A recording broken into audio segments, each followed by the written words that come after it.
It's another Monday and you're welcome to the AFCON Daily Show on Citi TV. My name is Nathan. Our show is proudly brought to you by Bet Power. If you want the best payouts, the best odds, and an all-round lovely betting experience, then Bet Power should be your friend, especially during this time of the AFCON where the results are moving into the direction of the unexpected and very exciting if you're a neutral. So Bet Power, thank you so much for coming on board. They are sponsoring this show. Many thanks for joining us. This is the show that guides you as you enjoy the AFCON. We'll review some great round of 16 action. We'll preview the rest as well. And we'll have some great chit-chat in between. Of course, the touchpad analysis is top-notch. We'll get to that a little later in the show. So this is your perfect friend as you enjoy the AFCON coverage, which of course is live on Citi 97.3 FM. We've got live radio commentary for you on all the games, and I hope you've been enjoying great commentary as you move about and as you are not behind a television set. You can send your WhatsApp messages to the number right there on your screens. That is how you can get in touch with us,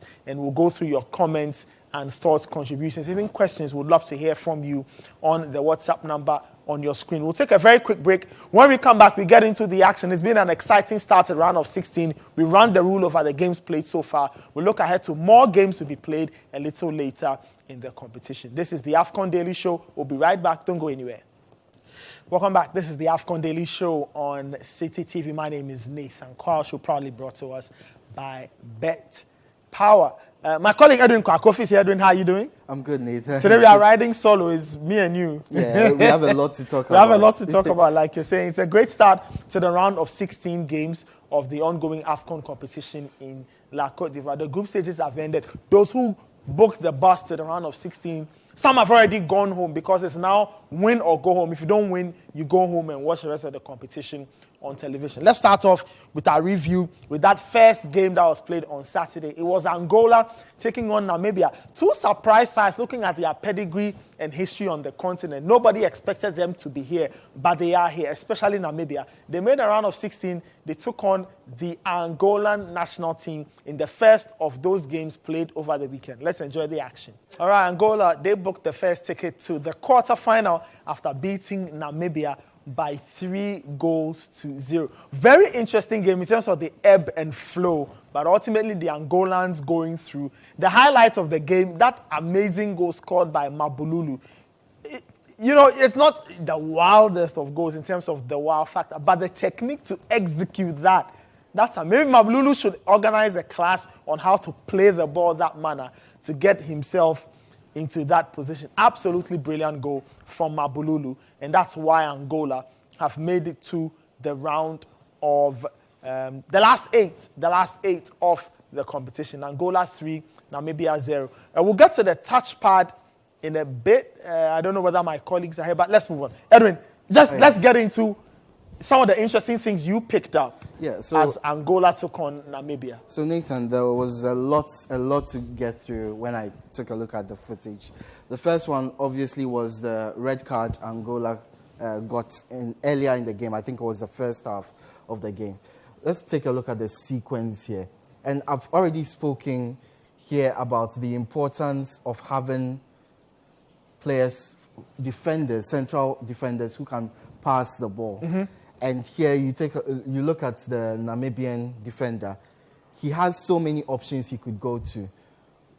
Over here, back to his defender, back to the goalkeeper. These are the three basic options he has. Okay. What he chooses to do he could even be adventurous by finding Peter Shalulile up in the center circle. Close here. No, if you like, look at that. That's a risky pass. Of course, a little risky, but there are a few risky passes that he could make. But he chose the riskiest one by going even further. Okay. So we take a look there. He scans the pitch, looks for options, and then puts it all the way through everyone, which helps Namibia break through all the Angolan midfielders, the fullback. And now you have a striker who is taking on just two centre-backs. So that pass was magnificent, helps them take out a lot of possible obstacles in the middle of the park and gets them into an advantageous position. Over here, where Angola went wrong was the gap between the two centre-backs over here. it's too huge for this player to recover. And I feel that he is the major problem here because he was on the back of his heels, not his toes. As a defender, you need to stick close to your centre-back partner. And unfortunately, the gap between the two was too huge, and he couldn't make it up. Even when he did get the chance to recover, he hesitated in this moment, meaning he couldn't catch up to the ball as it was coming. And once you hesitate, you give the offensive player all the advantages in this situation. And he takes it. Once he gets to the ball, there's no recovery here. It's up to the goalkeeper to come out and make the save. And unfortunately, he decides to handle the ball outside the box. And once you do that as a goalkeeper, it's a straight red card. You can't recover from that. And if you saw his reaction after he did that, everyone knew that obviously he made a mistake for that. He was covering up for his defender's error, and this is what it resulted in a red card for Angola that they had to recover from. No team would like to recover from this situation, being down a man inside the first half, but somehow they did it, and we'll take a look at how they did it. But just staying on the red card. On the red card. No controversy there. Did you think the referee acted a bit too quickly? Should he have had another look? No, I think the referee acted within the laws. I think the referees throughout this tournament have been very, very consistent with their decisions. So even without the benefit of a replay, he could quickly tell that the goalkeeper had handled the ball in the area. In the area. Even outside the area. Even the reactions of the players, the defenders around them, it just said a lot in that situation. The goalkeeper's reaction, even the assistant referee saw what was up, and he immediately called for the foul and obviously the red card in this situation. But because I'm wondering, did the goalkeeper overreact to the situation by quickly coming out? Should he have stayed a little longer?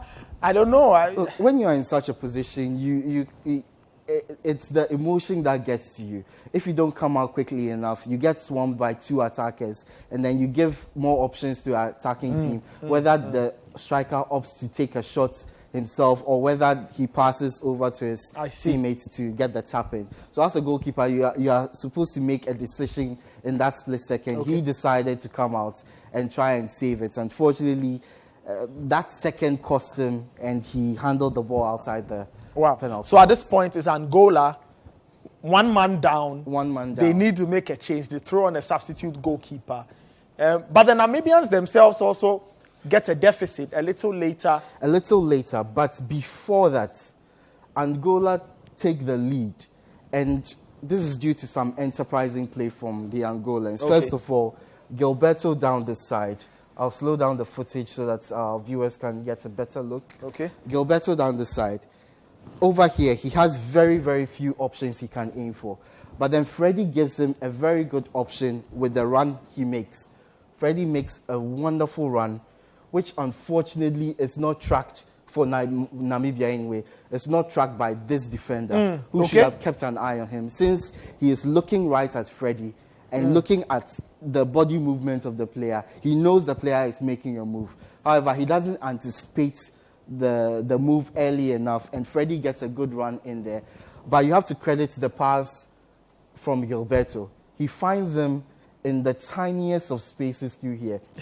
anyone would think that Gilberto will make the pass through here. But once he gets through this space, he takes out this defender, and obviously because of the lack of anticipation from this defender, you get a good run in on goal. The other defender at fault is this one right here. Not being able to keep track of Gelsindala, who is about to make the run. And obviously it cost him. Gelsindala is obviously creating an option here for Freddie and for Gilberto in case he decides to put the ball into the box via cross. He doesn't do that. He makes the pass. Freddie gets into the box. Gelsindala follows, and the defenders don't, which obviously costs them a goal right here. So over here, the defender is well behind well behind Gelsindala, no time for him to recover.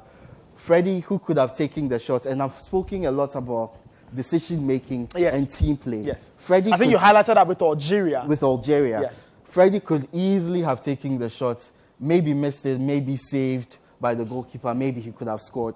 But he went for the right option and going for the high percentage shots, which comes from Gelsindala, the ball across. And obviously, Gelsindala puts the ball in the back of the net, and Angola lead even with a man down. If you go back to the sequence, I noticed a movement. So I don't know whether if we can go back to the start of that sequence. I noticed something. Now, with the Namibians in shape, I see.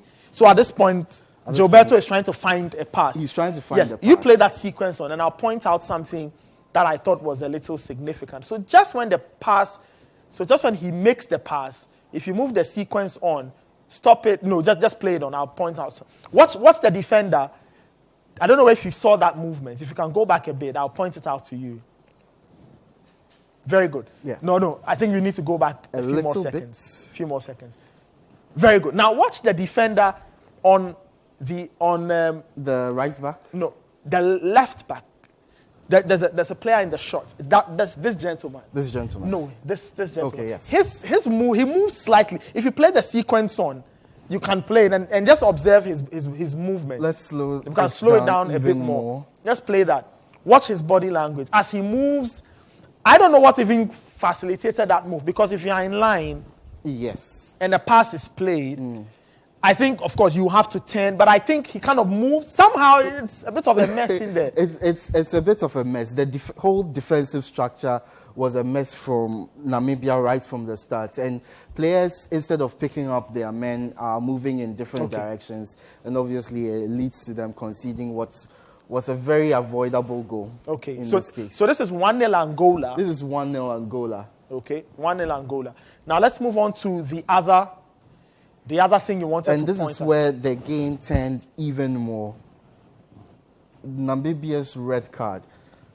So at this stage, Angola are up by 1-0. Okay. But Namibia still have a slight advantage because they have an extra man on the field.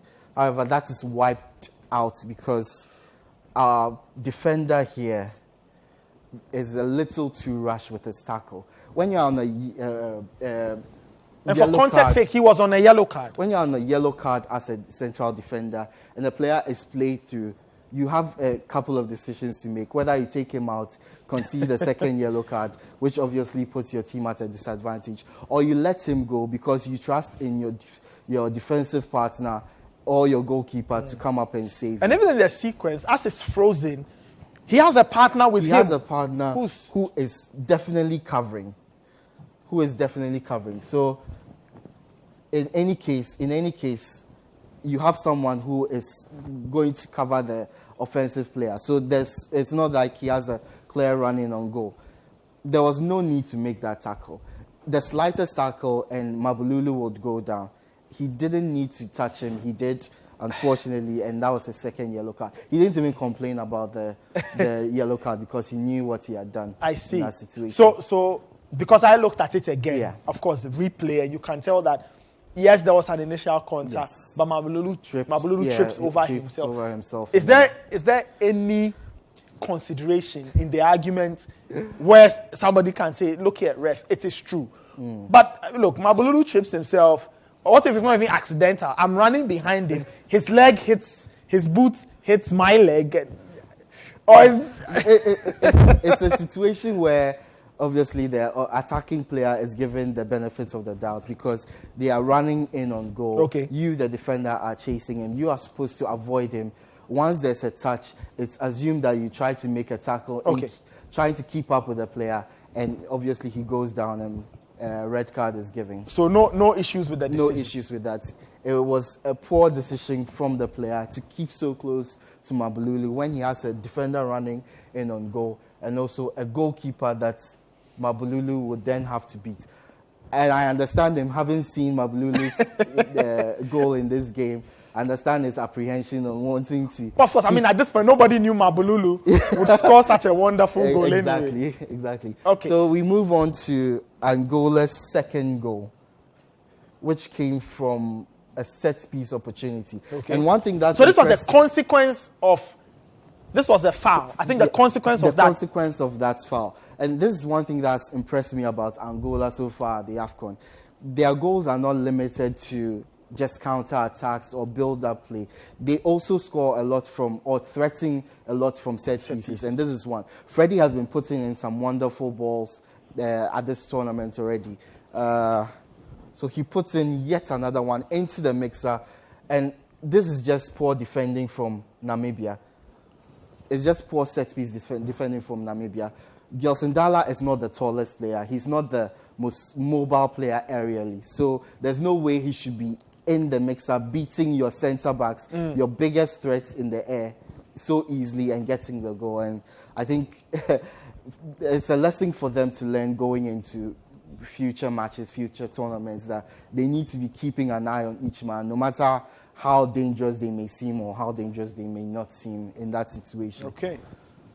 All right. And now we go on to my favorite goal of possibly the round of 16 so far, because it was a brilliant goal. We didn't get the initial setup, but it was a counter-attack, one pass from the back all the way to the front here. And then you can see this run. I talked earlier in the first goal about the space between the two centre-backs. Yes. And then we see a similar situation right here.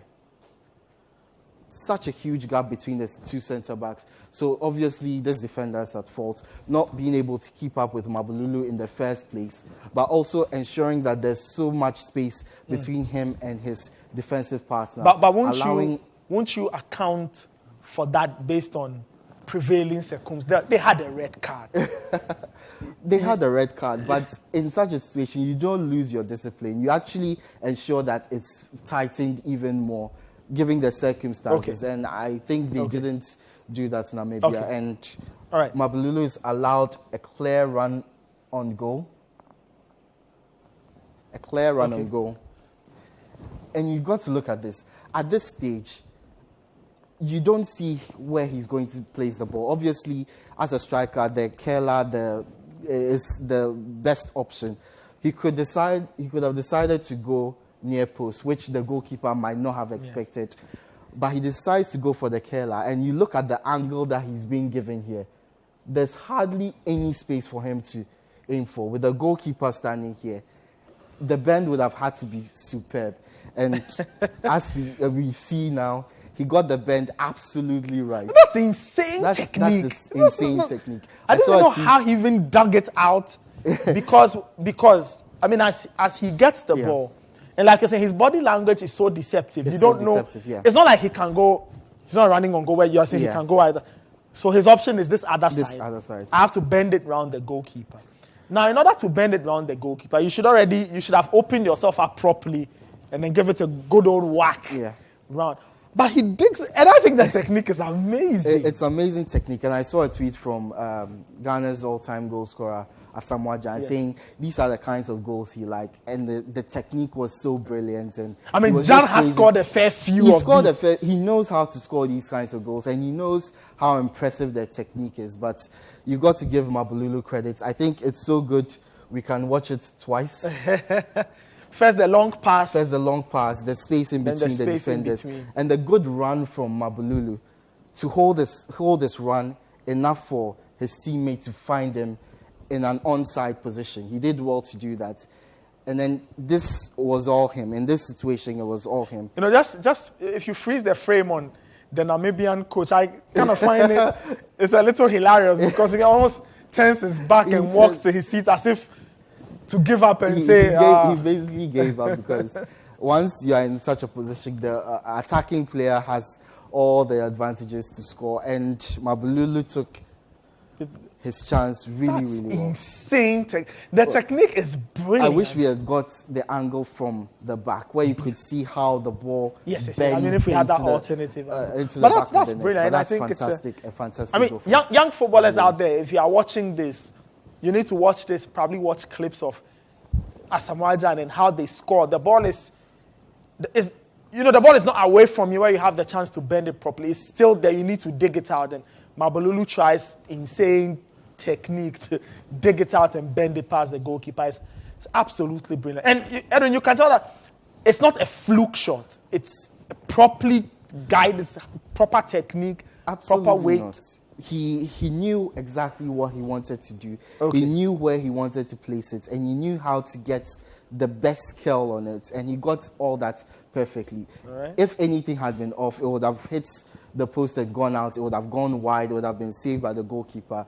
But he got everything on point, and it ended up in the back of the net. All right, Mabululu scoring probably one of the most technically pleasing goals of this competition. Let's move into and talk about Nigeria. They and Cameroon were involved in a superstar showdown on Saturday night, a repeat of the AFCON 2000 final that Cameroon won on penalties, and then a repeat of the AFCON 2019 round of 16 game in Egypt that Nigeria won. And they met again, and again it was settled by 2 goals from Ademola Lookman against Cameroon. Let's enjoy the highlights. All right, the Super Eagles flying high over the indomitable Lions of Cameroon. And there was a picture I saw, maybe I should have added it to the production, of a logo of the Cameroonian indomitable lion crying. Oh goodness, whoever crafted that was so mean, seeing the Cameroonian lion cry. But Edwin, just a few seconds, did you expect Nigeria to win this? Yeah, absolutely. I see. Nigeria have not been convincing throughout this tournament, but they've shown that even though they are not scoring the goals we expect of them, defensively they've been very solid. Okay. It's the other way for Cameroon. I felt that defensively they've been all over the place. Offensively, they've not been at their best. Even their midfield has not been its strongest. So if you looked at that on paper, Nigeria went in with the advantage. And if you take a look at each of the players, player by player, Nigeria have the better squad.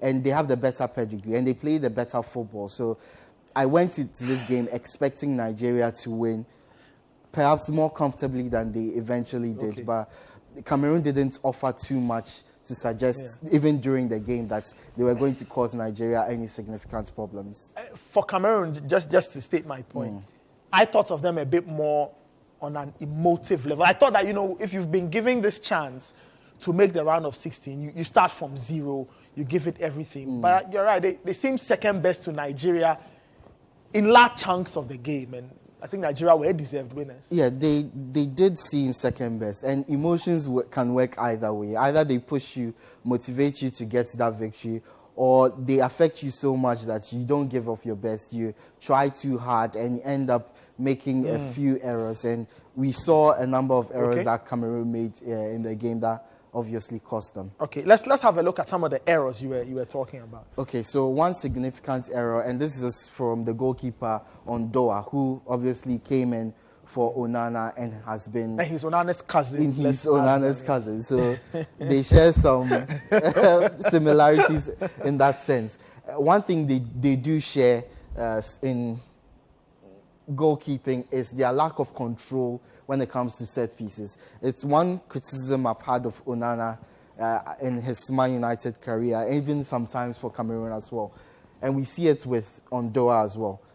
In such a situation, your goalkeeper has such a huge run out. He's supposed to get a good punch on the ball.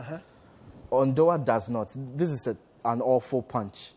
He is not under significant pressure. He's supposed to get a better punch in this.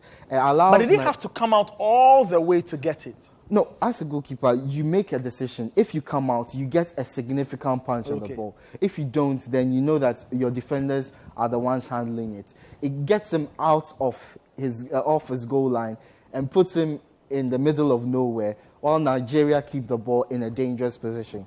So, as you can see here, the shot comes in. Ondoa is still struggling to get off his line. He makes a decent enough save, but the rebound gets to... I believe it's Calvin Bassey, I'm not too sure. And then he finds the back of the net with a good shot. We'll get a better angle. I saw a few complaints online from Nigerians saying, why was this goal disallowed? It seemed like a perfect goal. So why did the referee disallow it? I think in this Ajavi, obviously.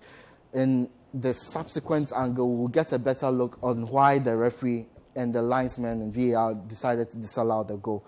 So, as we are heading out, the corner is put into the box, a terrible punch there from Ondoa. A cross is put back into the box, and he makes yet another terrible punch. So these are two punches which were really bad from Ondoa. Puts his team at a disadvantage immediately. The shot comes in from the edge of the box, and I'd like to point it right here. The offside rule says that the line is drawn from the last defender besides the goalkeeper. The last defender of the defending team besides the goalkeeper. So which means that you don't count the goalkeeper. You don't count the goalkeeper. So once the goalkeeper is off his line outside the 6-yard box, this Cameroonian defender effectively becomes the goalkeeper. Okay. So this player becomes the last man here the last defender for Cameroon. I see. Which means these two Nigerian players are technically offside. So which means that, like you say, the line is drawn. The line from is that drawn point. from this point. Sorry, my line is all over the place, but yes, I think we if I had straighter hands, the line would be drawn this way from this point. Okay, I think that's fair. That's fair. I think we can understand it. And once the shot is played, these two players, Osimhen and Ajavi, are offside. So when the shot is played and Ondoa saves, Ajavi moves into action. So he becomes a part of play, which means the offside applies, and he's definitely offside. I mean, well, it looks a little complicated, but not the most complicated. Now, to our viewers, if you have seen such a scenario before, let me take your mind back to that UEFA Champions League final in Paris between Liverpool and Real Madrid. Remember, Karim Benzema scored a goal and it was ruled out. So this rule applies. It applies so that two different scenarios, the same rule. So just to give you a better idea of context as to how this rule works, and if you've seen it before, yes, you have seen it before. Real Madrid won that game eventually, but that first goal was ruled out because of such a rule. So Cameroon breathe, at least temporarily. And then they finally concede. Yes, because of another error from one of their defenders. We don't get that start here, but the ball is played into this defender right here. And I think he underestimates Osimhen's speed or his ability to reach the ball, because he delays on the ball. Immediately, you would have expected him to play a one-touch pass to his teammate right here. It gets him out of danger. No danger from Osimhen at all. He holds on to the ball, allows the Nigerian striker to take the ball. And in that position, what Lookman does here is fantastic. He offers Osimhen an option, knowing that Osimhen has two players who are drawn to him. The goalkeeper right here, there's no chance of him taking a shot. Lookman offers him an option, and as we can see here, he even points, says he wants the ball in this area, in this area right here. Gives him a good chance of scoring. I see a second Cameroonian defender in the mix, and he is running towards the ball. He's running towards the ball. So which means that his choice was wrong. What should he have done? Stayed with Lookman? Look, in such a situation, high-pressure situation, you see your teammate make an error. You are immediately trying to correct that error. So you move towards the ball. So even though it was a mistake not to be aware of Ademola Lookman's presence, I think it's understandable that he would want to go and block off any options for Victor Let's run Osimhen. the sequence on. I just want to establish if, for example, Osimhen was in a dangerous position that he could cause a problem. Assuming, let's say, he decides not to pass the ball to Lookman, what can he do? And I'm asking, because I keep thinking about that Cameroonian defender, and I'm wondering if maybe staying with Lookman would have been a far better option. Of course, hindsight is 2020. So we run the play for a bit. In this situation, Osimhen can obviously take a shot, but as I said, low percentage shot. There's every chance of him missing this shot, every chance of it being blocked by either of these two defenders right here, every chance of it being saved. But once he makes the pass into Ademola Lookman, this becomes a high percentage chance for Nigeria. And you wouldn't expect Lookman to miss this opportunity, but he almost did. It was almost saved somehow by Ondoa. Some might say the goalkeeper really should have done better there. But when you are moving in one direction and the shot comes in the other direction, it's very difficult to save that shot. Shot's almost directly beneath. It was almost beneath him. So, yes. And he was diving in one direction, which made it even more difficult for him to reach the ball. So I think luck was on Ademola Lookman's side and not on Ondoa's side for this goal. All right. So at this point, Cameroon were down by 1-0. Then the pressure starts. There's pressure on them. They need to come back into the game. It's just before halftime. They have 45 more minutes to respond. Eventually, Edwin, we get to the second goal, the goal that kills the game off. And, run us through that. Yeah, 89th minutes, Cameroon are trying to find the goal. The ball ends up on the left-hand side for Nigeria with Ademola Lookman. So let's highlight these three Nigerian players. It will be right here. There's Lookman, and then there's Calvin Bassey. Bassey had been playing as a left wing back throughout the game, with Ajavi on the left as the left back. No, sorry, Bassey had been playing as the left-sided centre back with Ajavi as the left wing back. So he was not putting in crosses throughout the game. When he decided to put in the cross, it was not quality enough.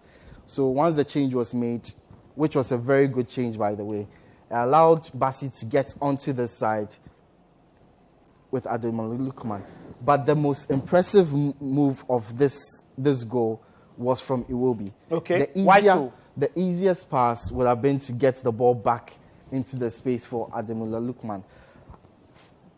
He didn't make that pass because he understood that there were so many defenders around the player. 1, 2, 3.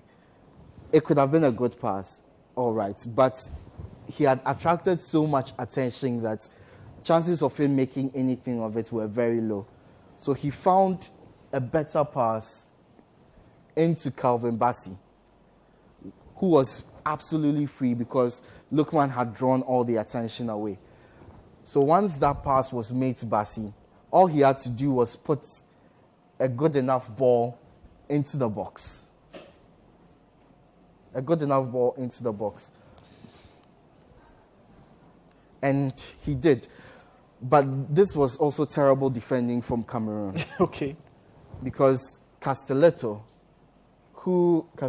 here should have been a lot closer to Lookman, preventing him from getting such a good run-in on the ball. So it left Lookman all alone. And those three defenders, including Anguissa, who should have been keeping an eye on Lookman, had now turned their attention over to Calvin Bassey, which obviously was not the right thing to do. And Lookman has to just divert the ball into the back of the net. Ondoa, maybe again, he should have done better.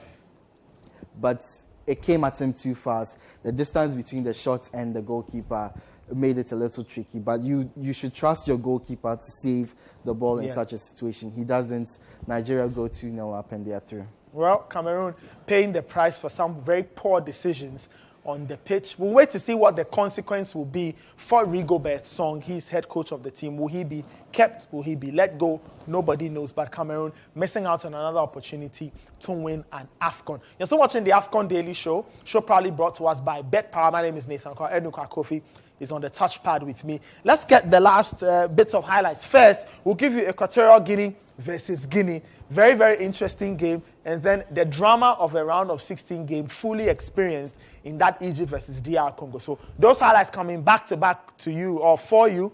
It's Equatorial Guinea versus Guinea and then Egypt versus DR Congo. All right, DR Congo going through via the shootout. 8-7, they won. Gabaski, 2 years ago, he was keeping Egypt in the competition. 2 years on, he's sending them out of the competition. Of course, the Congolese will celebrate with their very famous whipping dance. They call the chicote, to whip. It's very interesting. I don't even know. A lot of great celebrations. Oh, yeah. I love this AFCON for the celebrations. Absolutely, from the somersaults, which I love to bits, to the funny dances and team choreography and things. Just on a side note, in the Angola game, there was a I think when they scored the first or second, I can't remember. There was a particular player who wanted them to do this dance, but his teammates were so excited they couldn't do that. But they ended up doing a really nice dance for Mabululu's goal at the end. Yeah, it was a fine nice move. two-step jig. I don't have my dancing shoes on, so I can't replicate. All right, let's talk about the first game, Equatorial Guinea versus Guinea. It dragged, really. Yeah, it did, especially in that first half. And eventually got the moment of magic, virtually with the last kick.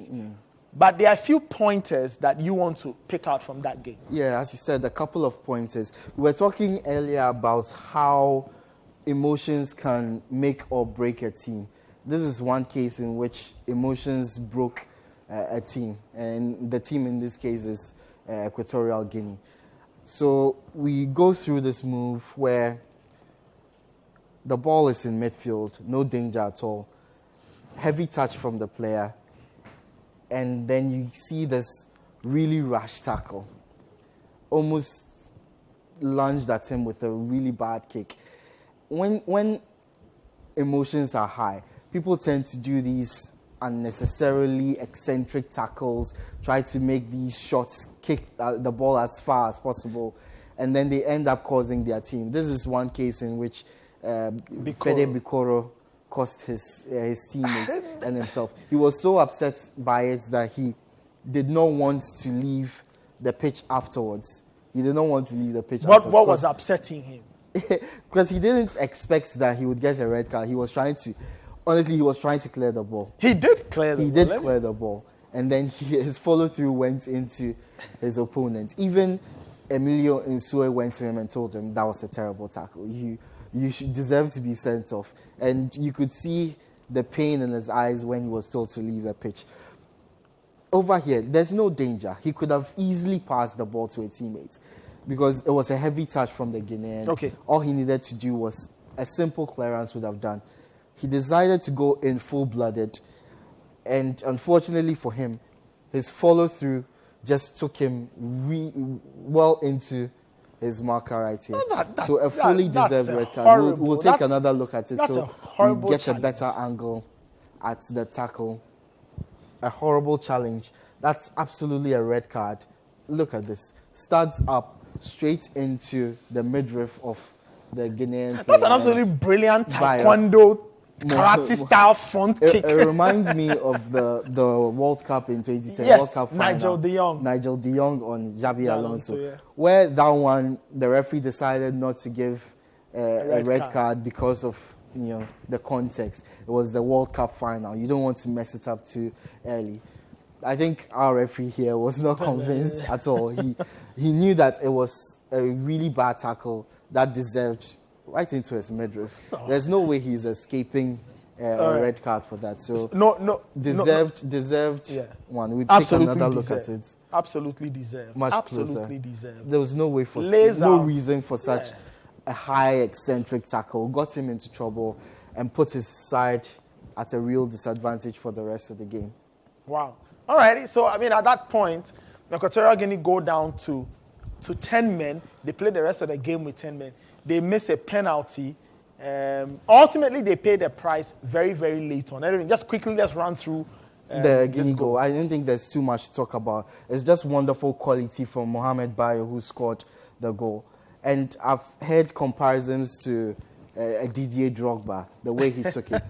And it's not an easy goal to get. Firstly, he has defenders around him.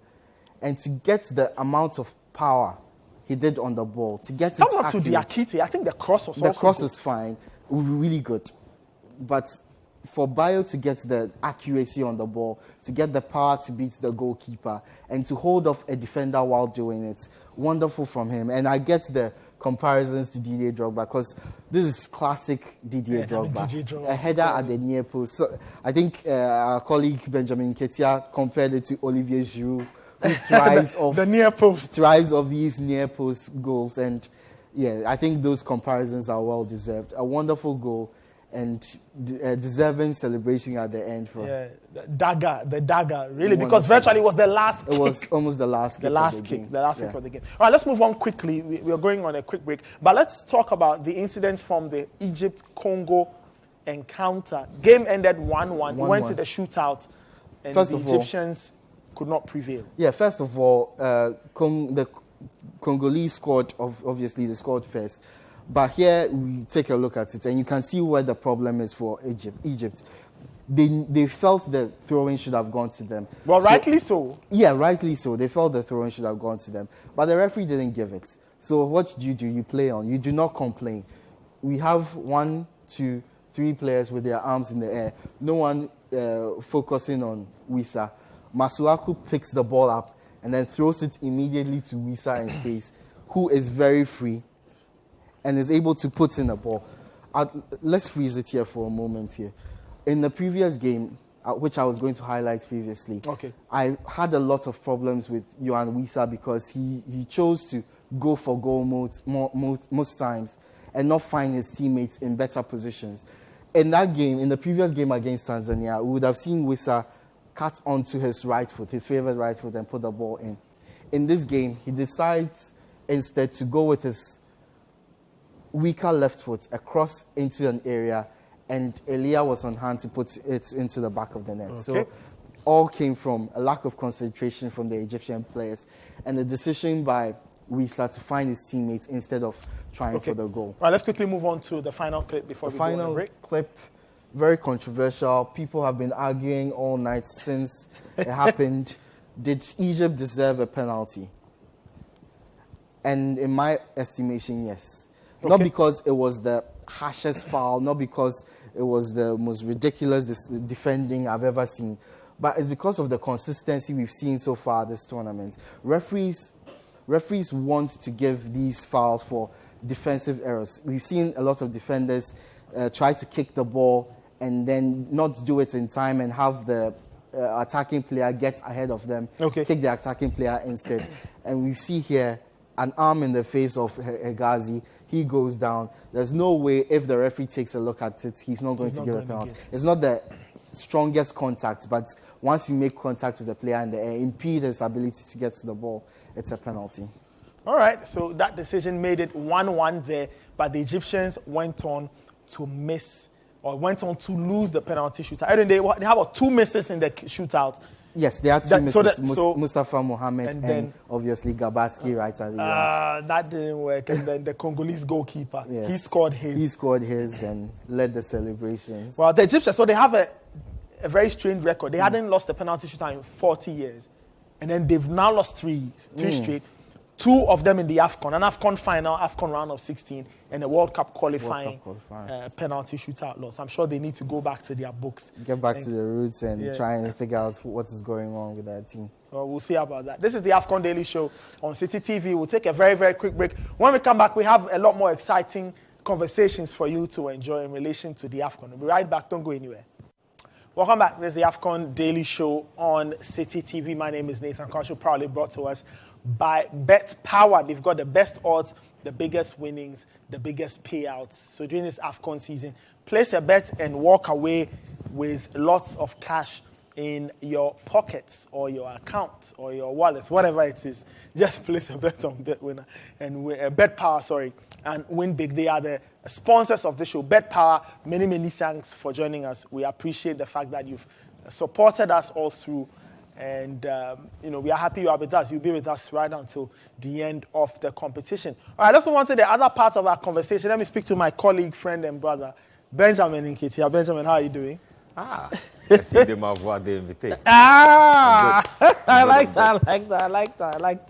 that. You picked up some French in Congo. Oh, yeah, you have to. You have to, I'm telling you. You have to. Which is wonderful. But how are you doing?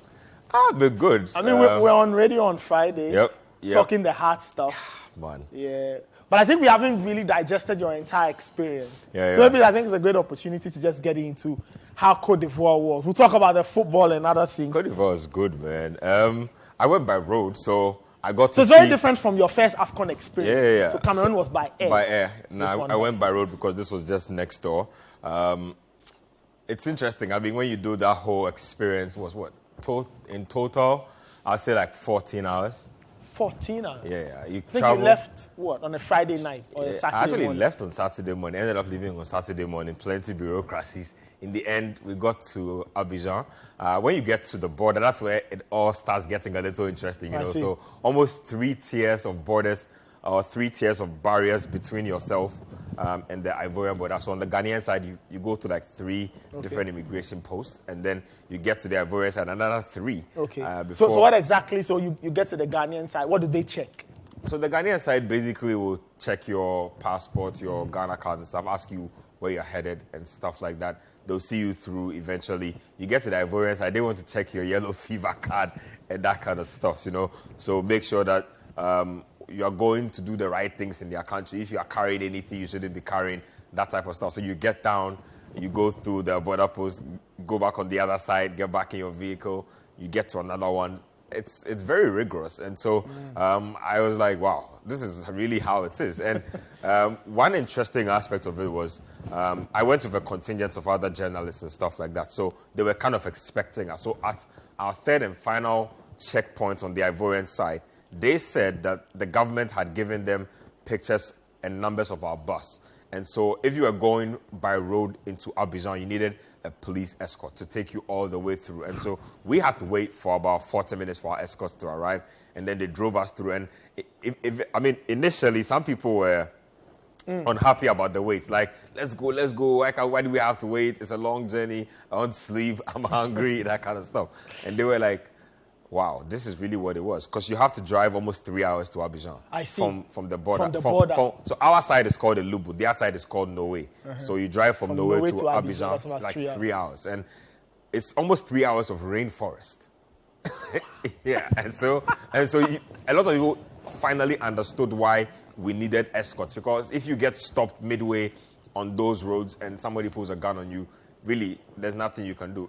The amazing part is that road is great all the way through. Wow. Right from the border into Abidjan. It's perfect road all the way through. There are no... Ghanaian drivers will be happy. There are no hitches anywhere. They have their trotros on the outskirts, I noticed. So they ply the outskirts. And then internally they have taxis. Like their taxis. So taxis, they have blue taxis for certain suburbs. So if the taxis are demarcated for certain suburbs, they never go beyond their points. And so those are almost like their trotros within the city, but they are taxis. And then you can do your Yango around. Yango is expensive. Yeah, that's what I'm told. Yeah, it's expensive. So we did like ride-hailing apps and taxis for like the first 3 days.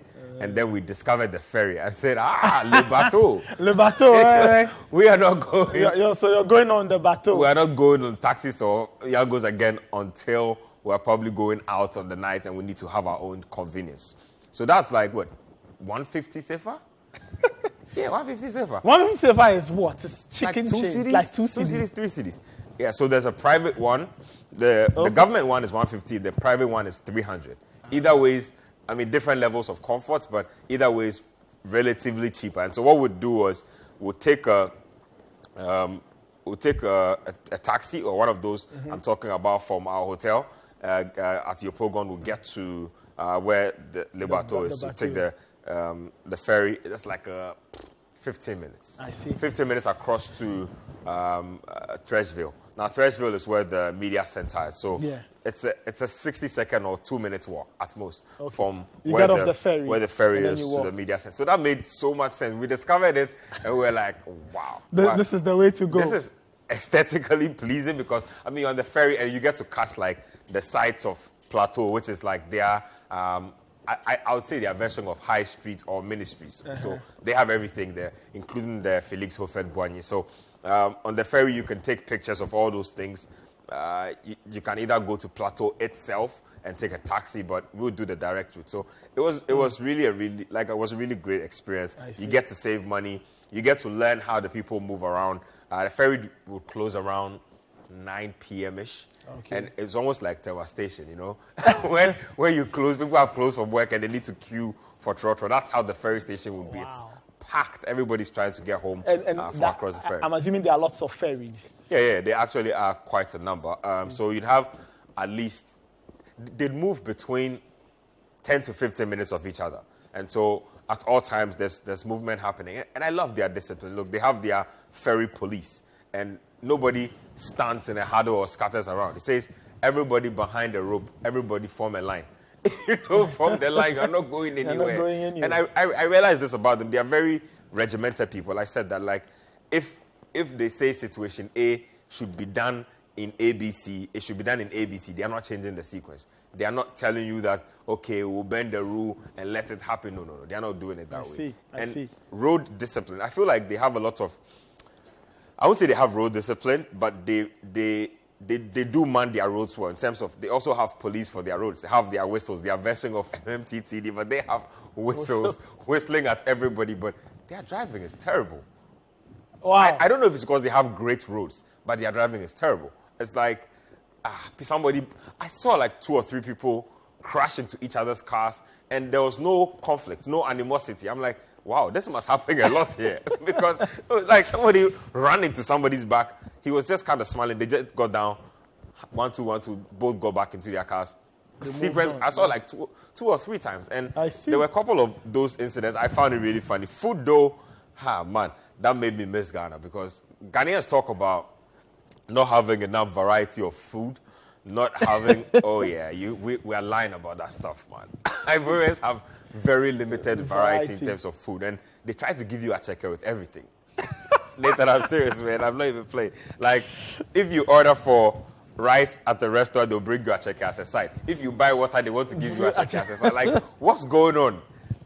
They also have a little bit of the plantain thing happening. You know, Cameroon had it on a major level, but I feel like Cote d'Ivoire also like their plantain, not as crazy as Cameroonians, but they also like to add plantain to virtually everything they do. All in all, look, I'd say that for people who've been through at least 2 or 3 wars in the past couple of years, they're pretty warm people, pretty nice people. I mean, Ivorians generally are nice. I mean, I know a fair few. So, yeah, pretty nice people. I felt like, I mean, initially, when you come across people and they figure you don't speak any French at all, they're looking at you like, now what bodama now? You know, it's like that. It's like that with a lot of Francophones. They don't quite understand that not everybody speaks their language. So when you are in their country and you can't communicate, I figured that the educated Ivorians are the ones who speak a little English, because a lot of the Ivorian colleagues I ran into at the media center did speak pretty good English, so they could communicate to me for the most part. But a lot of the people I ran into on the streets, it's strictly French, and they'll look at you like, my guy, French, you know, that kind of thing. It's really funny. But all in all, I think that they've held a pretty good tournament. Tournament isn't over yet. It's had its own hitches here and there. What I haven't liked about it at all is the level of visibility and branding. You can tell that internally, right?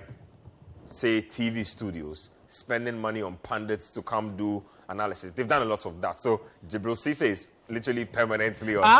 Jibril Cisse is there. Yeah, he's permanently on Ivorian TV alongside Willie Bolly. Wilfred Bonny. Yes, Wilfred Bonny. Wilfred Bonny, and then they've had Roger Miller. They've had Gernot Raw. So they have a pretty solid lineup. I mean, their studios have like a fan base to it. So they have like individuals dressed in Ivorian jerseys with their vuvuzelas. It's all great, but the visibility isn't that good. So coming from the borders, literally nothing to show that there's an AFCON happening. I did pay a visit to the airport as well to meet a few friends. Same. You don't get the sense that... Even at the airport? Listen, there's 1 or 2 isolated, a banner here, a flag there, a cutout there, but I saw Qatar 2022. And I say that it's unfortunate, but I'll hold everybody to that type of standard. Look, those people will let you feel right from when you get on the plane to when you land on their soil that there's a World Cup happening. From flight attendants to immigration officials, they either have a brooch on, they have some form of World Cup paraphernalia. When you get out, there's a World Cup mini statue to take a picture by. There's a fountain. Like, you feel it. When you get out of the city, everywhere is draped in World Cup colors. And so you could not hide from the fact that there was a tournament happening. But it's not the same with the Ivorians. It's in the people themselves. So you cannot walk a few steps without seeing a couple of people huddled around the TV watching the AFCON or a match viewing center. And they have a lot of drinking pubs. And so you can imagine. So there's virtually like somebody showing an AFCON everywhere. I feel like the natives have imbibed the spirit of the AFCON more than the organizers or the LOC. And so that was a bit of a letdown for me. Okay. Let's talk about you mentioned the fact that you didn't experience a strong vibe, let me put it that way, concerning the AFCON. How about popular culture? So music, the arts, entertainment. Yeah. How was that there? Did that give you a sense? Because I know there's a hit song. Yes, Tamsi has Tamsi's Kudumato. I've seen. Oh, yes, bruh. It's going down. Listen, it's everywhere. And I was a little Can you worried. do the dance? No, my dancing shoes are not here. Look, it was a little all over the place for me in the beginning, but I went to they have fan parks, right? Mm-hmm. So when we were arriving, they had just about finished their first game. And so we arrived in a place called Bassam. So Bassam is where they had one of their biggest fan parks. Yeah. And we parked like momentarily to get water and stuff like that. And it was crazy. It's like, 10,000 people at the fan park? Wow. Yeah, they spilled onto the streets, vuvuzelas. They were dancing everywhere. You could feel it. And then at the media center itself, there's another fan park. And when Cote d'Ivoire do win a match, look, we were waiting but they won only one. We were waiting for them to win the day Ghana played. I'm not sure you'd have been able to get me on Zoom that day. Oh, wow. Listen, it goes completely crazy when they do, because even the preliminary jams, they literally start amassing from 5 p.m. till about 8 p.m. when the match kicks off. So when you see the stage and the initial jams, you know that if there's a win here, it will turn nasty. it's about to go down. But yes, talking about popular culture, I mean, you feel that in their food, like I mentioned. They like their onions as well. I don't know if it's fried onions they do. They add that to everything they eat. There are checkers in the building. The music it's very prevalent. You go out, you see a few places. So Tamsi song is the hottest jam? It really is. It really is. And then there's the theme song of the Magic System. Magic System in there. It's pretty hot as well. So I've seen a couple of people who've engaged in making cloth with the AFCON. You know how people do. So they have all these tribal traditional things in the AFCON branding. So a couple of people are making traditional cloth out of it. A lot of it it's been pretty good. I'd say that they've held a good tournament. I'd just have been happier if they were, trumpeting their own work a little more and not letting people take control of the narrative. Let's talk about the security situation. Yeah. Just generally on match days, but also the day Ghana's last game. Cote d'Ivoire played before. Yeah. And the info I got in some of the pictures, the situation turned really chaotic when they lost 4-0 to Equatorial Guinea. So let's talk about just the general security situation. Maybe you can give us your perspective of what happened that night when there was so much chaos. I'd say generally they've upped their security level for the competition, and so there's always some form of police visibility. On match days, so you have CAF private security, and then you have reinforcements from the national police or the National Ivorian Police. So what they do is they stay on the fringes until they are absolutely needed. Now, on the day you're talking about, like I mentioned, it was a packed house. The Alassane Ouattara is a 60,000 capacity stadium. And that's in the capital? Yeah. And so it's literally at Abimpe. Abimpe is on the outskirts. Okay. So they built that, I think, to accommodate for how large it is and also not to create traffic, because when you have to go to the Houphouët-Boigny on match days, it's absolutely hell. Because, nobody's moving anywhere. It's like this Houphouët-Boigny is at a place like High Street.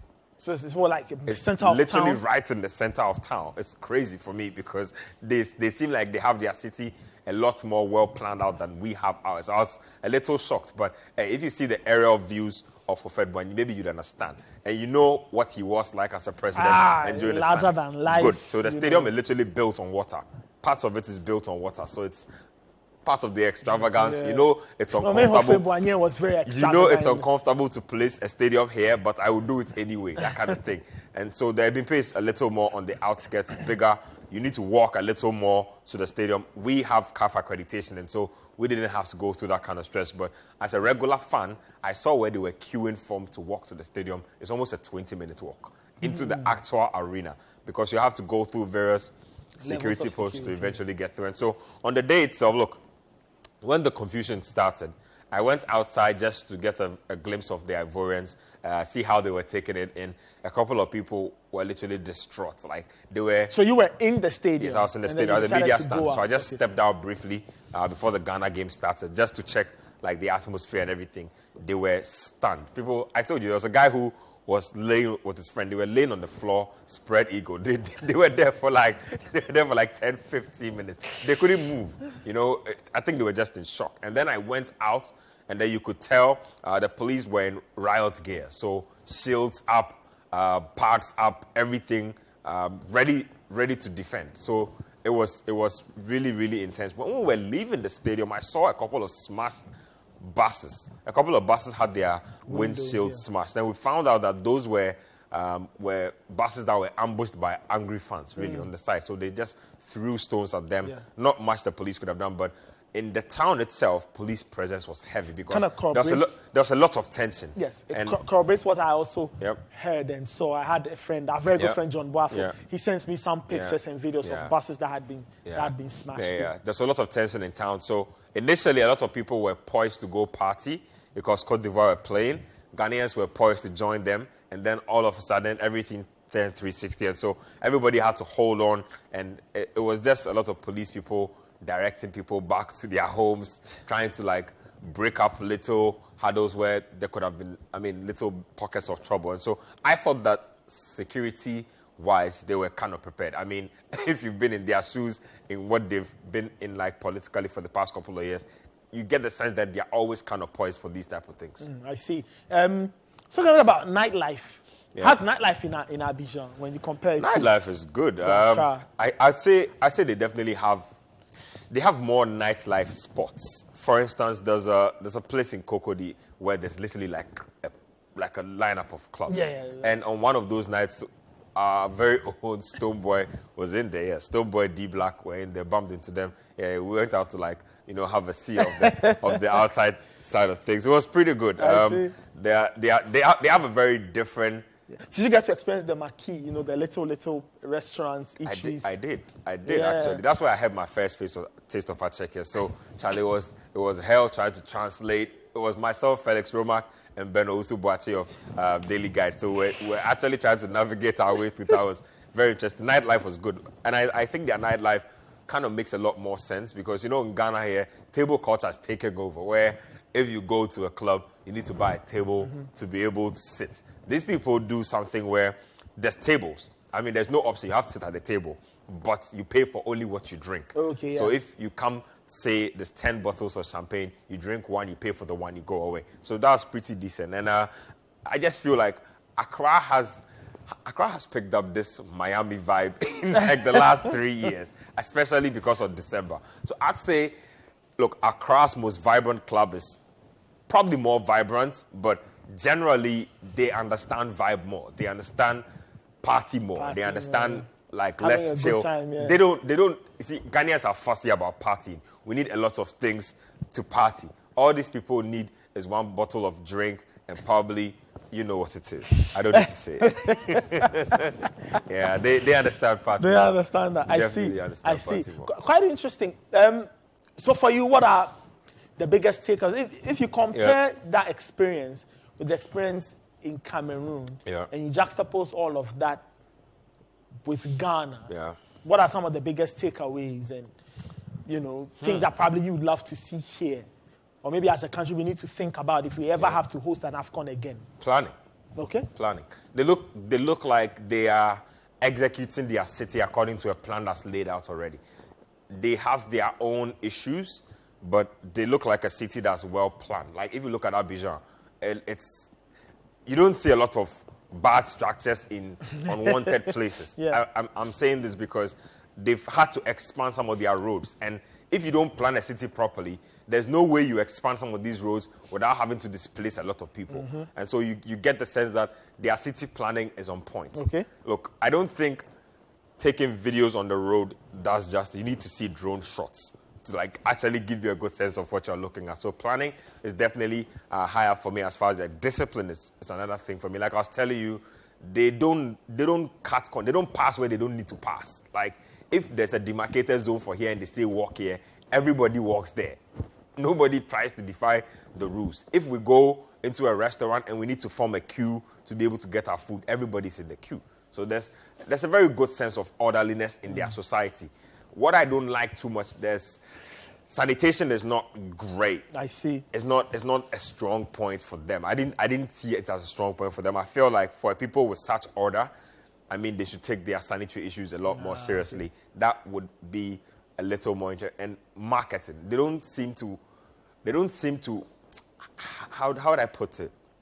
If I'm not a Ghanaian telling you that Abidjan is this and that, you wouldn't know, because French people aren't making that much noise about it. They themselves need to market themselves a little more. I feel like they are bigger than what the continent sees. They have more to them than what the continent sees. They have a lot of good cities. They don't have just Abidjan. Yamoussoukro is bustling. San Pedro is a beautiful place. Like, they need to market a lot more of those things out there. I mean, while the football is great, while the AFCON captures a lot of what you do, you need to actually go out there and deliberately put out your own narrative of what your city is. I think they should do that a lot more. And then you also will talk about academies. I think there's quite a number of football academies around. Yeah. A couple of them are scattered in their remote areas, so I couldn't get a chance to visit them. But they are deliberate about their football. They are deliberate about grooming talent. And so those are some of the things we need to learn from them, really, as a nation. As for the orderliness and discipline, I think they have it as a people. It's definitely something we can learn. All right, Ben, thank you so much. On sharing your experiences with us from Abidjan, I'm sure there are lots more untold stories. Yeah, you can get too far away on the camera. Ben, thank you so much. Thank you for having me. Interesting thoughts from Benjamin Nketiah. He's back from Abidjan. He was there covering the AFCON for Citi FM and Citi TV and Citi Sports Online. Now, you can only get the great stories right here on this show, the AFCON Daily Show, proudly brought to us by Bet Power. We'll take a very quick break. When we come back, we preview the next batch of round of 16 encounters. The host nation defending champions are all playing today. We find out what will be happening later today in the round of 16. We'll be right back. Don't go anywhere. Welcome back. This is the AFCON Daily Show on Citi TV. My name is Nathan Carr. Show proudly brought to us by Bet Power. Bet Power is the place you can go place your bet, so you get the best odds, the biggest payouts, the biggest winnings, all of that on the Bet Power platform, and they are sponsoring our show or powering our show all through the end of the competition. My name is Nathan Carr. Let me get to my guests, my other set of guests. Edwin Kwakofi makes a return. Edwin. Hi, Nathan. All right. And Kwame Safo is here. Kwame, how are you doing? Hello, Nathan. Always looking, dapper. Fresh from Trashville. Yeah, fresh from Trashville. Okay, all right. Let's get into the next set of games. We've gone over the round of 16. Edwin's done great on the touchpad, highlighted some of the interesting things that have happened. Benjamin Nketiah is giving us very interesting perspectives from his time in Abidjan. Let's talk about the other games. Let's start off with Cape Verde versus Mauritania. Cape Verde versus Mauritania. We are wondering if the Mauritanians can get themselves into the last 8 of an AFCON. Can Mauritania do so? They play that game at 5 p.m. They are the Felix Houphouët-Boigny at 5. And then at the Shad Konabani in Yamoussoukro at 8 p.m.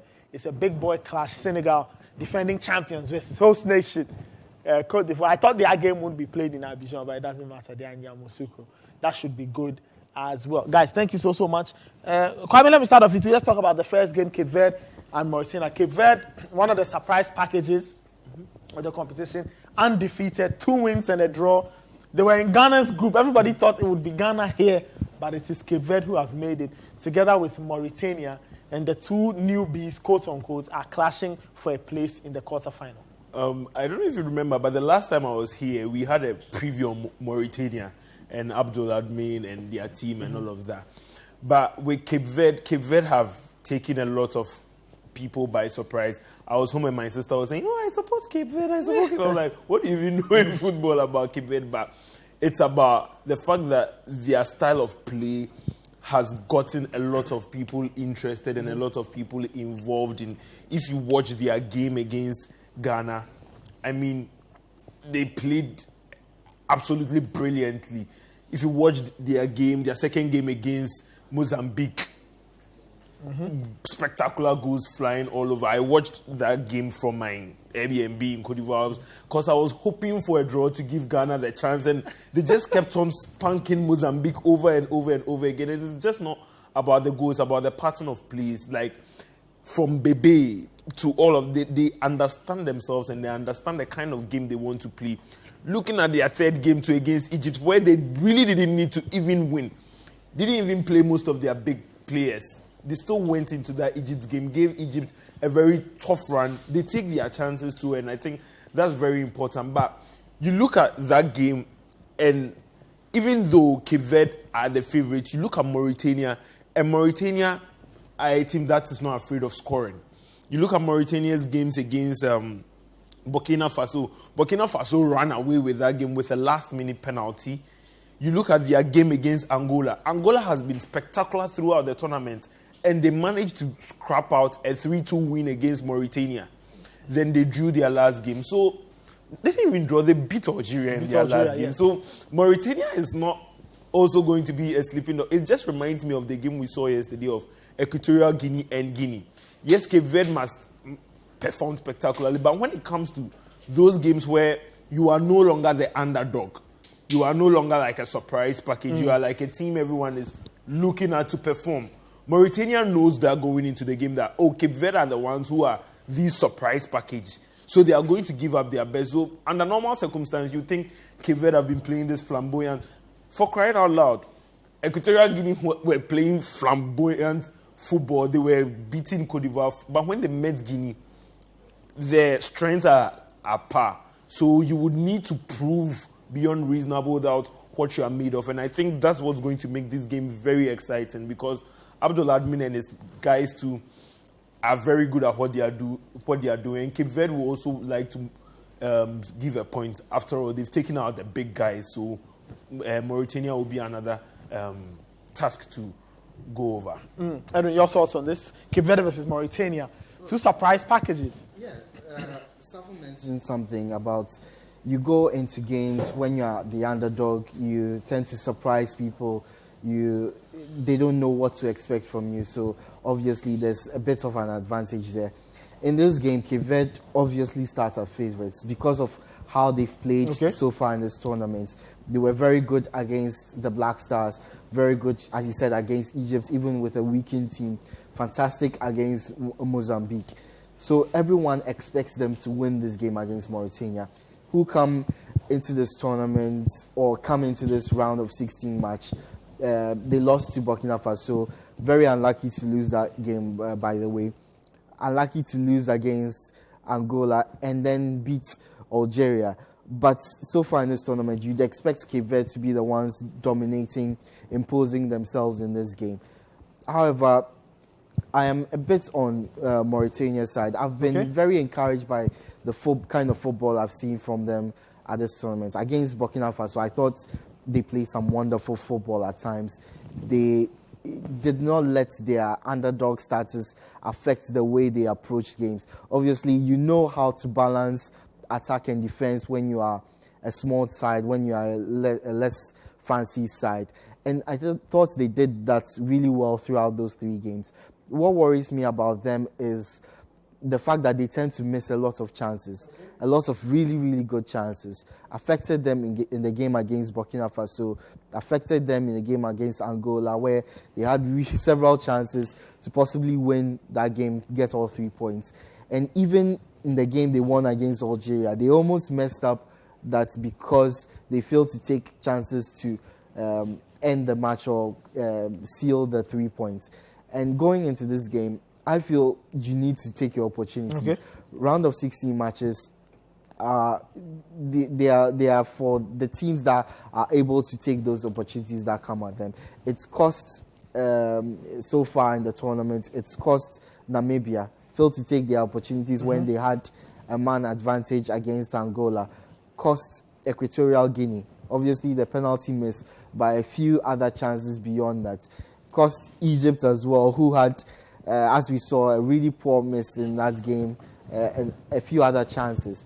So if you don't take your opportunities when they come at you, especially when you're a team that doesn't create too many opportunities in the first place, like Mauritania are, you're going to be punished. And Cape Verde are a team that has punished teams that don't take their opportunities. The Black Stars saw that, Egypt saw that, Mozambique saw that. And I'm sure they're going to continue on. They have very good players who have stepped up to the plate for them.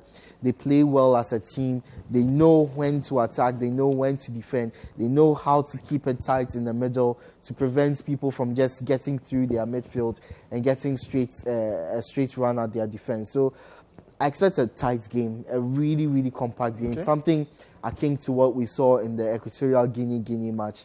But I expect more intensity from Cape Verde right from the start. But you can't count out Mauritania based on what we've seen from them already in this tournament. Would you be surprised if one team collapses horribly and loses by 3-4 goals to nil? Yeah, and I might differ from Edwin because I think despite everything we've stated, Cape Verde are way stronger. They are way stronger. And if Cape Verde is going to give Mauritania good lashes of 3-4, I wouldn't be surprised at all. I wouldn't, because it's the pedigree and what you bring into this match. Like he said, the Mauritania team made up of players from Nouadhibou.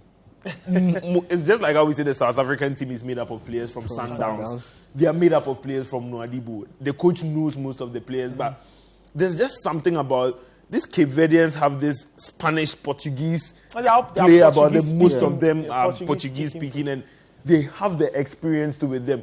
I mean, the only reason I would overlook Mauritania's win against Algeria is just like the Egyptians. We think there's something horribly going wrong. We just can't put our finger on it, and they took advantage of it. But with the Cape Verdeans, you can see what they are doing. You can tell that they are well drilled. I would be surprised if they lose to this game. I would be surprised. But that's the beauty of the AFCON. I think the AFCON keeps on delivering these games. And you can get all kinds of years ago, I wouldn't sit down to watch this game. But years ago, the two teams wouldn't even make it this far for you to watch this. But here they are, this is a game I would really love to sit down and watch. All right, we'll see how it plays out. Cape Verde versus Mauritania in one of the round of 16 encounters. Let's talk about the big one. So we've already had one big boy clash in Nigeria versus Cameroon. Let's talk about the other big boy clash involving host nation Cote d'Ivoire and Senegal. Cote d'Ivoire came into this because they got a bit of a reprieve. They got a bit of a reprieve there with Morocco beating Zambia, and that's what allowed them to get into the round of 16. And they take on the Senegalese, who are the most perfect team in the competition. 3 games played, none lost. I think they have they conceded yet? No, they've conceded one against Cameroon. One against Cameroon. So yeah, they conceded one against Cameroon. So they are perfect in this one. But guys, the Ivorians have been handed a second opportunity. I don't know how long they'll be here for. You were in Cote d'Ivoire when that was a piece of mud. Tell us what happened. I've never experienced anything wild in my life like what I saw last week Monday at Alassane Ouattara, Ebimpe Stadium. We woke up, we're going to watch the Ghana game because Ghana's game was in the evening, and the ticketing was in such a way that you can watch the Ivorians game and watch. And you know the Ivorians like to party wherever we are. So as a Ghanaian, the chroma is dark. You get it? So we are rooting for, because if Cote d'Ivoire is happy, everywhere is joyous. And I think the Ebimpe Stadium is really cut off from where the Hofe Boignan Stadium, but they are all in Abidjan. When we were getting to the stadium, you can see a sea of orange entering the stadium. I have never seen anything like that before. At the media center for a bit, saw Ben, we had a chit-chat at the media center for a bit then, but I didn't watch the game. I watched it in the crowd, so I was in the Ivorian crowd. Came on in the second half. By the time I went, they were a goal down. This was all against Equatorial Guinea. This was against Equatorial Guinea. They were already a goal down. So I watched the first half at the media center and I watched the second half in the field. So, yeah, it's just a goal. They are still expectant. But there was just something about that day. Nothing was working for them. And the thing is, if you are watching on the screen and it's an offside in a VAR call, you can clearly see why the VAR is. But the people in the stadium. And they equalized with Crasso. Yes. The stadium was it just erupted. There was joy, kisses, hugs, everyone. I didn't know anyone from anywhere, but they're hugging me. Everyone is excited. Then VAR call, the goal is, the stadium was just killed the stadium. Then the second goal goes in. 2-0. little bit 3-0. 3-0, people start leaving, people start walking out. 4-0. 4-0, people start throwing things about. Wow.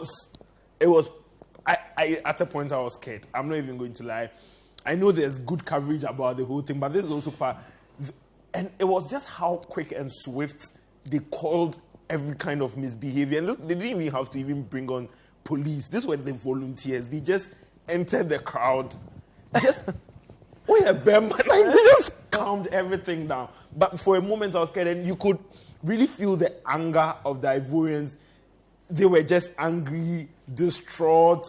Ben said some were lying on the ground. I have videos of people just like, it's like the world has come to an end for them. Like they've not seen an embarrassment like that before. And I was just It wasn't thinking, any country than to Equatorial Guinea. And I was like, these people really are football-loving people, because I know Ghanaians would have gotten upset, said a word or two, but everything was down. They were down. And some stayed to watch the Ghanaian game. The Black thinking the Black Stars will uplift their spirit, but it didn't happen. You see, the thing with the Ivorian team, I have realized it.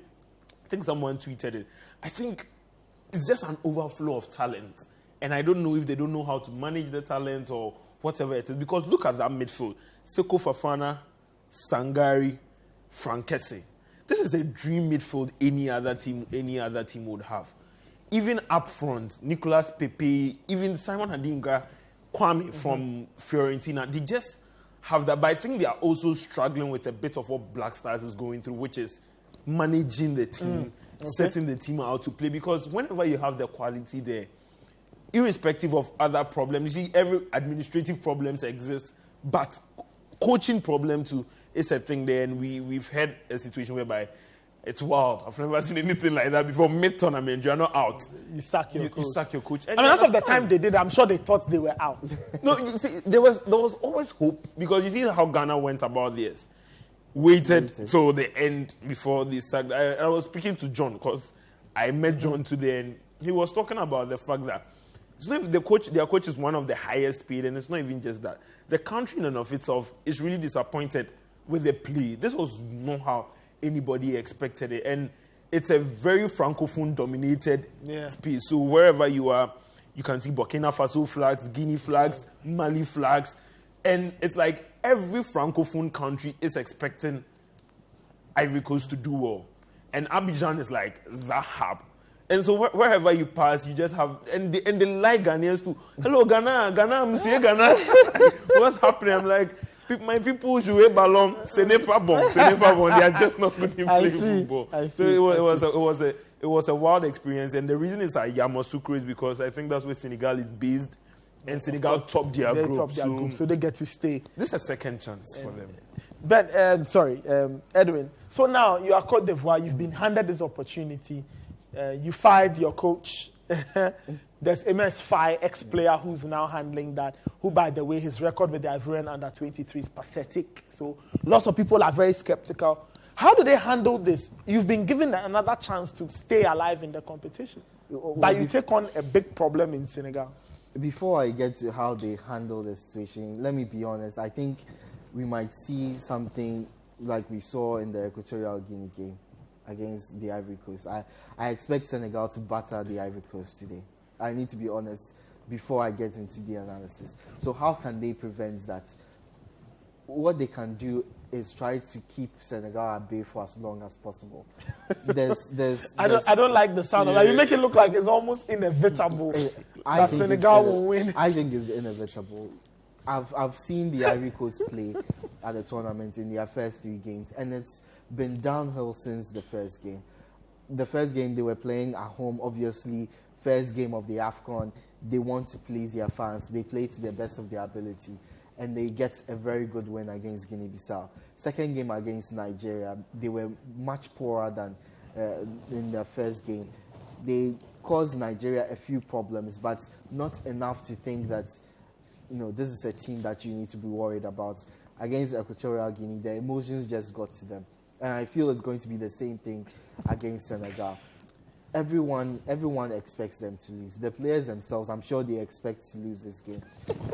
No, they do expect to lose this game. They don't have a proper coach. As you said, the coach who's taking over has a rotten record with the youth team. The players aren't playing well. They still don't have Sebastian Haller, from what I've read. Adingra is just coming back from injury. I don't know how fit he is to start in this game. Their defense is horrendous. The players tend to lose focus quite a bit. And what's the worst thing you can do is lose focus against the Senegal team. They can punish you just like that. And once they score one, once they smell that blood in the water, they are going to keep coming at you. And if you concede early, I think that it's over for you. That is why I expect Ivory Coast, if they are to stand any chances in this game, keep Senegal at bay for as long as possible. You can't afford to concede in the first 15 minutes. Senegal are going to come at you with everything they've got in those first 15 minutes to try and kill the momentum of the game, try and get the fans to stay quiet, because they understand how important fans are to football. Once fans get on your side, once they start screaming, singing, chanting, getting behind the players in support, it tends to push, motivates the players quite a bit, gets them into the game a little more. Senegal don't want any of that. They're going to come really strong in those first 10, 15, 20 minutes and try and get a goal to quieten the crowd. If you are Ivory Coast, you need to keep it steady, keep it calm at the back. Don't overly commit into anything. Emotions, as I said, can get the better of you. You jump into tackles, you might miss one and get a red card. You can't afford to do that as well. The mistakes, keep them at a minimum. The mistakes we saw against Equatorial Guinea in particular, you need to keep them at a minimum. There was a point in which... But wasn't that... Well, I think I get your point if you call them mistakes. I thought they were a bit too gung-ho. You are just 1-0 down and already you are overcommitting. You are overcommitting. That is fine. You pushed a lot more players forward because you need to score a goal. Sometimes, at the start of the game, you feel that you might need a goal to, make your chances of qualifying to the next round a little stronger. And that is what might convince Ivory Coast to come out strong in that first half or come out strong in the first 15 minutes. If you try to match up with Senegal, with the quality of the players they have on the pitch, I think you are going to get beaten. You need to keep it tight at the back. The football that Senegal have played at this tournament, it's not just the interplay in midfield. It's the transition from back to front, the way they are able to move right from defense into attack in just 3 passes. That has hurt a lot of teams, or the 3 teams they faced so far at the tournament. They are able to hurt you in various ways. So it's important for the Ivory Coast to keep it tight as much as possible, take the few opportunities they are going to allow. And I emphasize few because Senegal rarely lets teams pass them into obvious attacking positions. I think Cameroon so far at the tournament are the team that have worried them the most, and that was when Senegal were 2-0 up. When it got to 2-1, they had one chance to equalize, make it certain. They didn't take it, and Senegal went right over and scored. So it's important that the Ivory Coast take their chances. Players like Pepe, if he starts, I don't know if he's going to start. Has he earned the starting position? Whenever he's come on, whenever I've watched him play, I've not been convinced. I don't know about Haller though. Convinced by him, he's not available. Yeah, Haller is not going to be available. That's a huge miss, and they've not had the chance to, I think, use him in this competition. Yeah. No. They haven't, and it's very demoralizing for a team who have identified that these are your 2 best players. These are the 2 players you are riding your hopes on. Sebastian Haller to get you the goals, Simon Adingra to be a menace for defenders. And then you go into the tournament and they are not available. You are facing teams that you are expected to beat or teams that you are expected to at least match up to, and you don't have any players who can either run through your defense or create maybe a situation where they can show a little bit of individual quality. You don't have a striker who can take those half chances and turn them into wonderful goals like Haller is used to doing. And it's just affected them throughout the tournament. And without them in this game as well, I don't see any situation in which Senegal do not win this game, honestly. I disagree. The only reason I disagree is I'm not saying Ivory Coast would win. I think Senegal are the favorites, but it's not going to be a battering. You see, first thing, this is a country who is really down, and I think you saw the expression on the Ivorians' face. I think you rarely get second chances like these. So imagine all the battering these Ghanaian players have gone through. If say Ghana, and then you have another chance at it playing at home. Secondly, I think the mistake, what happened in Equatorial Guinea, there was too much chopping and changing of the side that faced Nigeria. Okay. Yes, they lost to Nigeria, but if you watch that game, Nigeria were not this exquisite perform. Yeah. They were just compact at the back. Had this another soft penalty, in my opinion, scored it, closed up, and Ivory Coast couldn't create any chance. He shouldn't have dropped Aurier in that third game. Crasso should have started that third game. Nicolas Pepe, sometimes I expect some football intelligence, because in that first half, had he gone down by that tackle that the Equatorial Guineans lunged in, they go up, shut Equatorial Guinea down. And in as much as Senegal has this air of invincibility about them, I really saw them at their weak level against Cameroon. Okay. You talked about that Magri chance. If Magri had put that ball in, that match, it's a tie. Or even in Kudu. They missed that. And Cameroon are not that brilliant. We saw that against Nigeria. Cameroon are not that brilliant. Against Guinea, they struggled a bit to even cross the line. They are compact and all, but I have seen AFCONs whereby Nigeria were brilliant. That's the last AFCON. In the group stage, they beat Egypt. They beat everything 9 out of 9. They go into the knockout stage and they get knocked out by Tunisia. It happens. These things tend to happen. And in as much as, like I'm saying, Senegal are the favorites, I still think that it's going to be a tight game. It's going to be tighter than we would all imagine. They might win by a goal, but Ivory Coast are going to give it their all. And they just shouldn't chop and change. I think the chop and changing is not necessary. Stick with the team you played with your first game and your second game. Because why is Willy Bolly starting that second game? I didn't see why Willy Bolly was supposed to start that second game. His defending was atrocious to begin with. You watch the first goal Insue scored.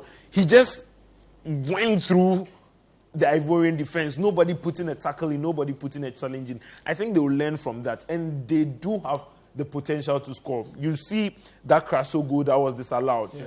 It's not highlighted a lot, but that finishing was top-notch. So they do have the strikers, even if they don't have Halle. They do have players that can threaten. Senegal would win. I'm not saying Ivory Coast will win. Senegal will win. But it will be tighter than... It will be close. All right, guys. Predictions. There are 2 games today. Cape Verde, Mauritania, Senegal, Cote d'Ivoire. Predictions.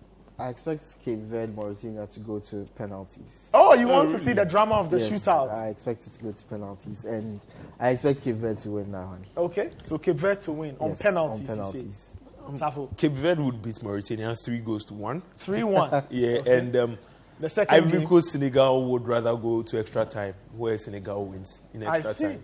I'm looking at Senegal winning by 3-0. Yes. Why? That Ivory Coast. Why do you want to destroy? There's no discipline in that team. There's no discipline in that defense. We saw that against Equatorial Guinea. They concede one, and everything is out of the window. And what if in this game they score first? If they score first, I think it makes their task a little easier for them, because we've not seen Senegal go behind. Everyone is wondering how they are going to react. But you look at players like Mane. You look at Diallo up front, even in midfield with Lamine Camara. There's quality on the pitch, but where they have me is there's so much quality on the bench that they can call upon to change anything. Nicholas Jackson, Idrissa Gana Gueye, who doesn't get a start anyway for this. If Ismail Assar doesn't start, he is an option as well. So there's so much quality on the bench and on the pitch for Senegal, for them not to be beating this Ivorian team really easily. All right, interesting stuff there from my guys in studio, and that's how. All right, that's how we end it on today's episode of the AFCON Daily Show on Citi TV. My name is Nathan. Many thanks to the guys, Kwame Safo, Edwin Kwakofi, Benjamin Nketia joined me for a conversation on his experience in Cote d'Ivoire. Many thanks for watching. Show proudly brought to us by Bet Power. We'll catch you tomorrow reviewing everything that's happened, including that game involving Senegal and Cote d'Ivoire. We'll try and get a lot of reactions from Cote d'Ivoire, irrespective of the result that comes out of that encounter. We'll catch you then. Enjoy the rest of your day. Take care and bye-bye.